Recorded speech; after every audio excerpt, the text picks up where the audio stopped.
Assalamualaikum teman-teman semua, jumpa lagi dengan saya Gunawan dari Rumah Belajar Hekto. Kali ini kita akan membahas mengenai narkotika atau narkoba di masa pandemi ini. Seperti apa itu? Simak video ini sampai habis, jangan lupa untuk klik like, share, subscribe, dan komen. Oke? Ya, tadi sudah disampaikan ya, bahwa kita akan membahas mengenai narkotika atau banyak ya sebutannya, ada yang nafza, naza, narkoba, narkotika, yang intinya semuanya mengacu pada narkotika itu sendiri. Nah, sebenarnya narkotika itu apa sih? Terbuat dari apa? Itu sebenarnya ada yang terbuat dari alam, ada yang dari sintesis, dan itu mengacu pada zat yang kalau di dunia kedokteran atau di dunia medis itu biasa dipakai saat operasi atau digunakan untuk obat-obatan untuk mengatasi penyakit-penyakit tertentu. Kita nggak membahas itu dari sudut medis ya, karena itu di luar di luar kaidah keilmuan saya, di luar pengetahuan saya. Kita akan membahas dari segi psikologisnya tentu. Nah, tadi narkotika itu biasa digunakan pada saat operasi atau obat-obatan untuk mengatasi penyakit tertentu. Nah, ini memberikan pengaruh pada perilaku. Kalau digunakan untuk operasi tertentu, berarti dunia medis atau dunia kedokteran nyata-nyata menggunakan itu. Ya, berbahaya nggak? Mereka dari kalangan medis atau dari kalangan kedokteran tentu sudah tahu dong dosisnya, berapa pemakaiannya. Karena itu logikanya gini aja, kalau misalnya itu dipakai di dunia medis dan di dunia kedokteran dan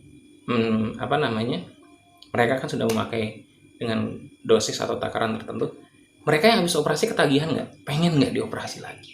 Pengen nggak? Atau nagih nggak untuk terus dan terus? Ternyata enggak kan?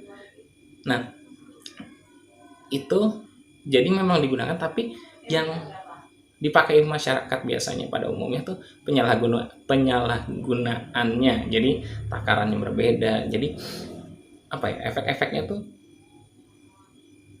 di luar yang seharusnya.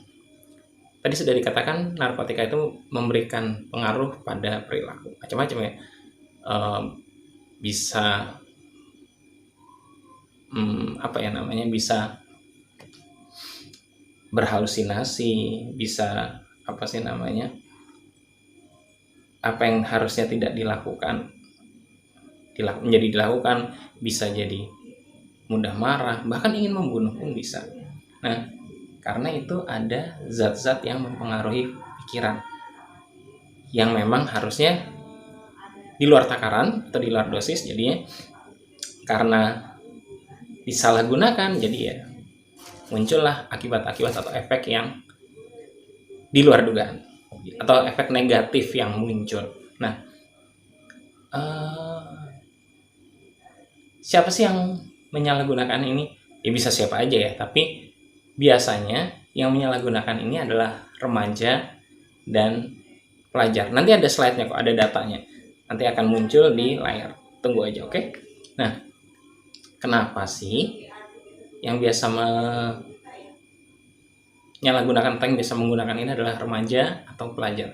Pelajar itu kan umumnya biasanya dalam rentang remaja itu atau usia muda. Kenapa mereka yang sering menjadi sasaran atau sering menjadi penggunanya? Karena remaja itu adalah masa pencarian jati diri. Dia ingin diakui. Contoh gampang, saya bukannya memojokkan kaum perokok ya. Nah, tapi biasanya kan remaja itu awalnya kan mereka tidak terlahir untuk menjadi seorang perokok. Iya dong, mereka coba-coba merokok, biasanya digodain sama temennya. Ayo dong, coba dong, pakai dong. Masa nggak mau nyoba? Cemen lu dan sebagainya. Akhirnya karena pengaruh itu, pengaruh kelompok ini atau konformitas kelompok, nanti ada videonya, di link itu berhubungan apa sih konformitas kelompok, nanti diklik aja di deskripsinya. Nah, karena pengaruh dari kelompok itu akhirnya ke bawah.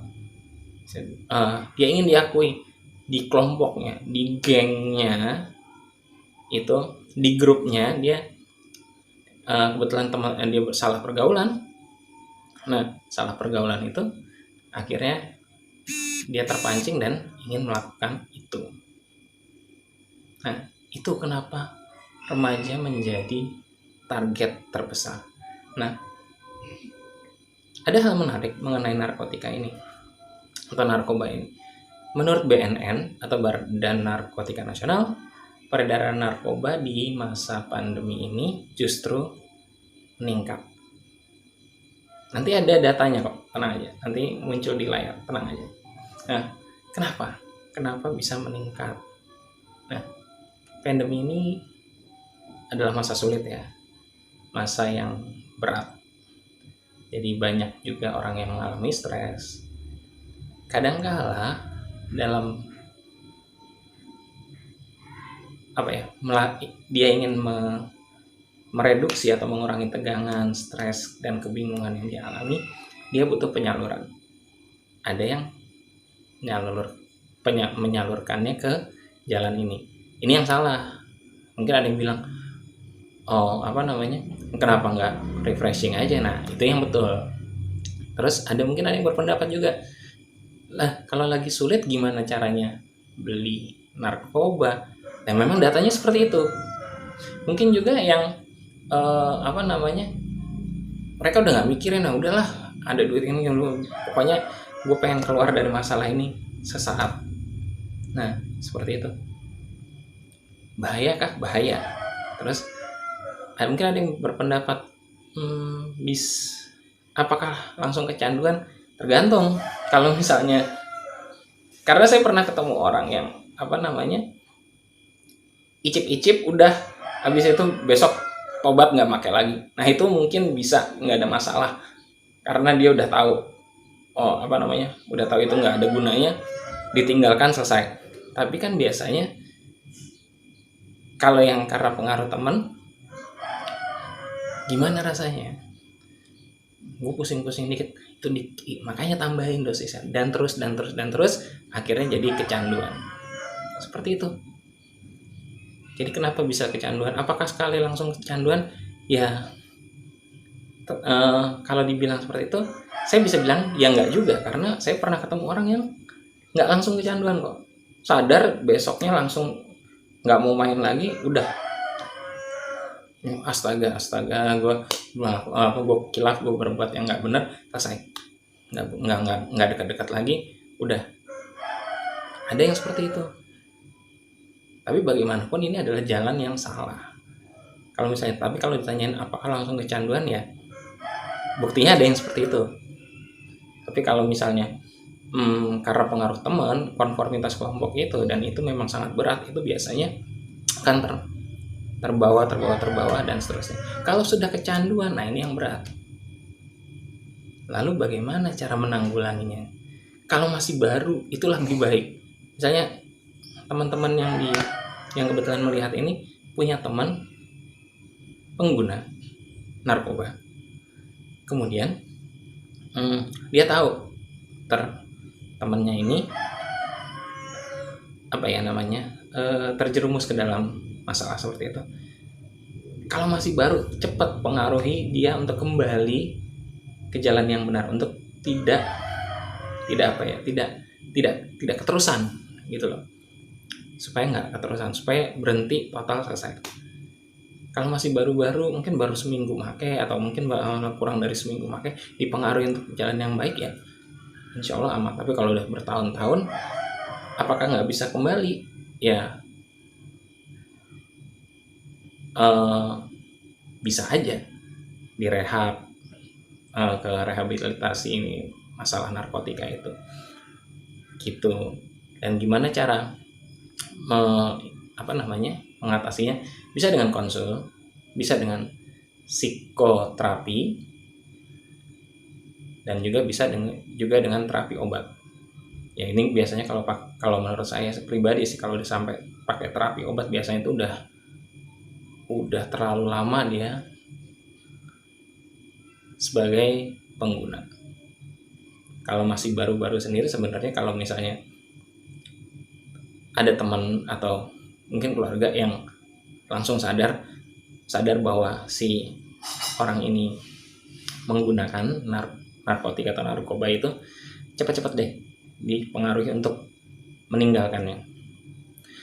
Jadi kalau saran saya, kalau ketemu orang yang seperti ini jangan dijauhi tapi dirangkul. Tapi dengan catatan, dengan garis bawah, kalau misalnya dia itu belum terlalu mengkhawatirkan. Tapi kalau sudah mengkhawatirkan, sudah perilakunya udah ngawur, udah suka melakukan kekerasan, bahkan memiliki kecenderungan untuk kriminal, ya udah jangan dideketin, itu malah berbahaya. Ada sebuah ungkapan, jadilah orang yang mewarnai tapi jangan terwarnai. Kalau kalian bisa mewarnai, bisa mengubah orang itu, si pengguna itu meninggalkan dan menuju ke arah yang lebih baik, terjun aja langsung. Tapi kalau takut terwarnai, takut terpengaruh, bahkan takut kena imbas baliknya misalnya kriminal, itu mendingan dilaporkan ke pihak yang memiliki kemampuan untuk mengatasi masalah-masalah seperti itu. Kira-kira mungkin itu saja dari saya. Lebih kurangnya saya mohon maaf. Saya Gunawan dari Rumah Belajar Hekto undur diri. Terima kasih. Jangan lupa untuk klik like, share, dan subscribe. Oke?